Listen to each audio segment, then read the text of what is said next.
Hello, my name is Christine and I run a vintage shop called Prima Treasures on Etsy.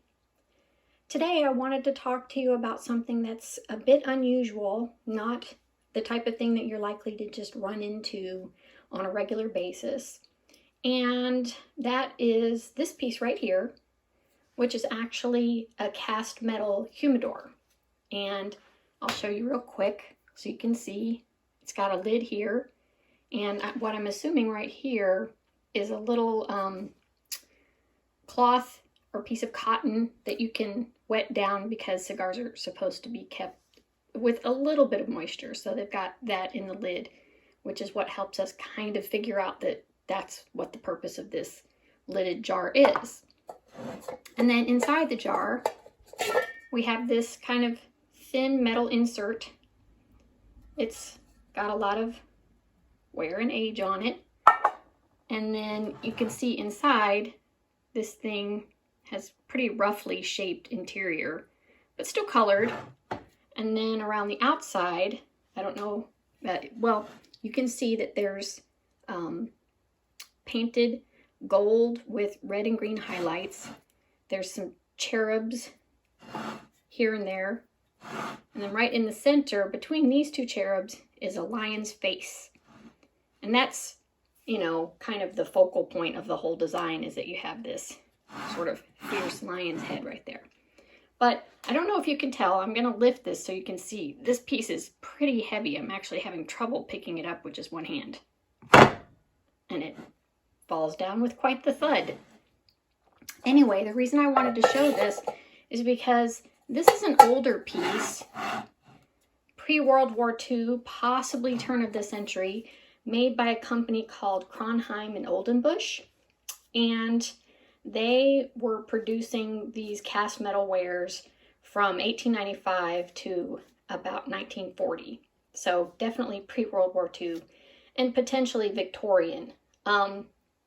So everything that they made was, as I said, cast metal like this. A lot of what they did was figural bookends. So this humidor is a little bit different from the kinds of things you normally find floating around. And because the color, usually on stuff this old, the color tends to flake off or fade pretty easily. So having something with this much color to it is unusual as well. So I kind of wanted to highlight it because this is the kind of thing that we don't hear a lot about and the kind of company we don't hear about a lot. But if you know anybody who is, I don't want to say into old school smoking, but let's say new school smoking, with newly legalized types of materials that you can smoke, from what I can tell, there are folks out there who are newly collecting smoking related accessories and whatnots because of their renewed interest, thanks to the availability of new products that you can smoke with.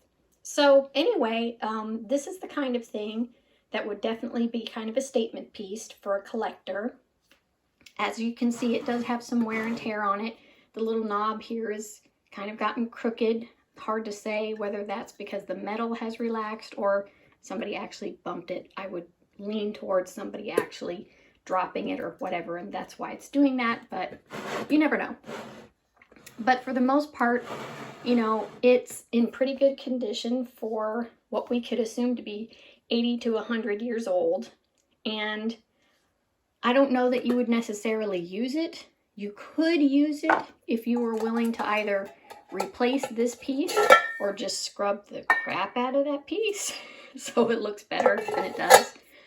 But, you know, even as a decorative item, this has a ton of personality and would absolutely be the kind of thing that nobody else you know would have.